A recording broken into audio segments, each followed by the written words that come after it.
There's something about the first half of Assassin's Creed 2 that really stands out, so in this video I'm going to just try and get down to the bottom of what that is, if there's some sort of tangible quality that makes it stand out, which there probably is, because it's not a particularly deep game. It's a fun one. It's thematically it's very strong, it's quite cohesive, so there will be something to pull from it, so I'll just try and get to the bottom of that. Why it feels special.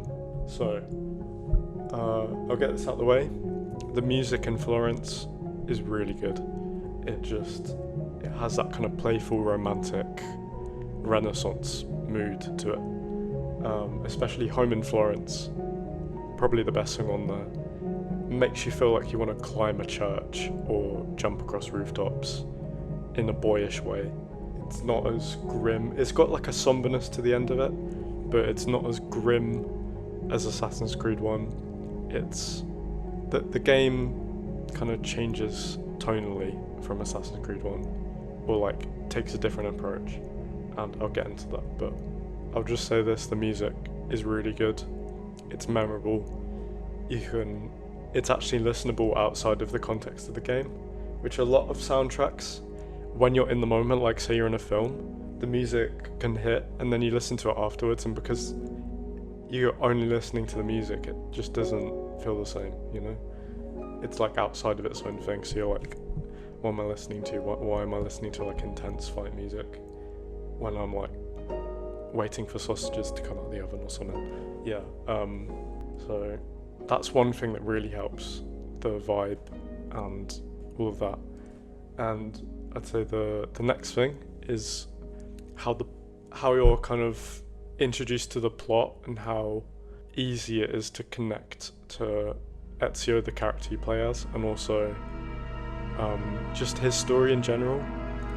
It starts off quite light and not necessarily relatable unless you're a bit of a scoundrel, a bit of a rapscallion, but he starts off kind of beating up his rival posh boy nobleman in, I guess that's all they can do, because otherwise they'd get bored.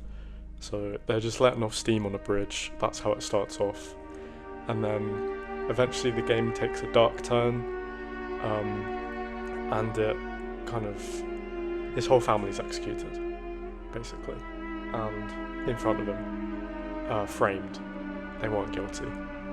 It's a conspiracy. That's a kind of running theme in this, and you're kind of forced to grow up as a character.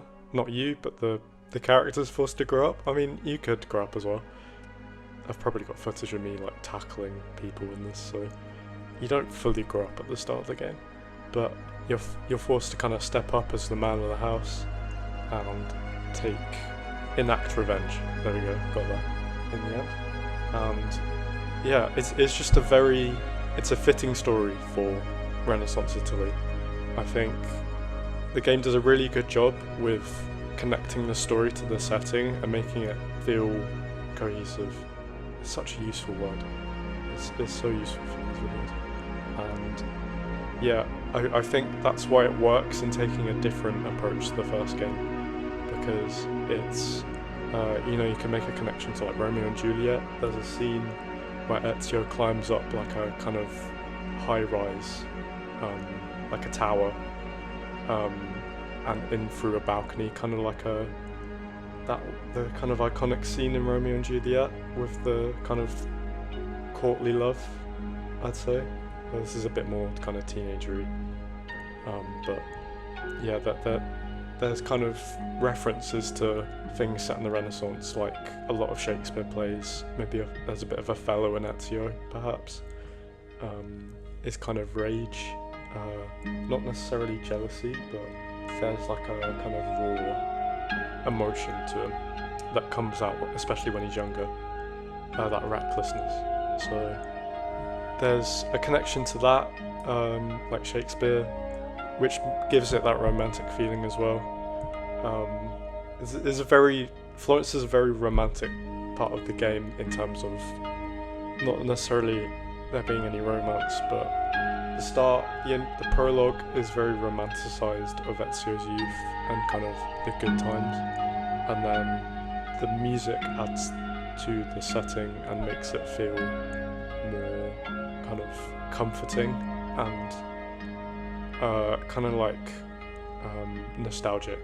And then I should probably mention this, but the second half of the game just doesn't have that same kind of homeliness to it, which is, I think, purposeful, but what kind of holds that back is that the story just kind of slows to a halt, and all of a sudden you're not personally invested in the characters anymore.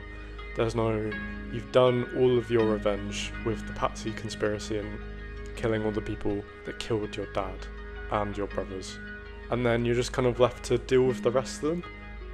So it's a bit of a Dark Souls situation where the first half's really well paced and it gets you really into it, and then you're just kind of left to do the second half, and that's a bit jarring.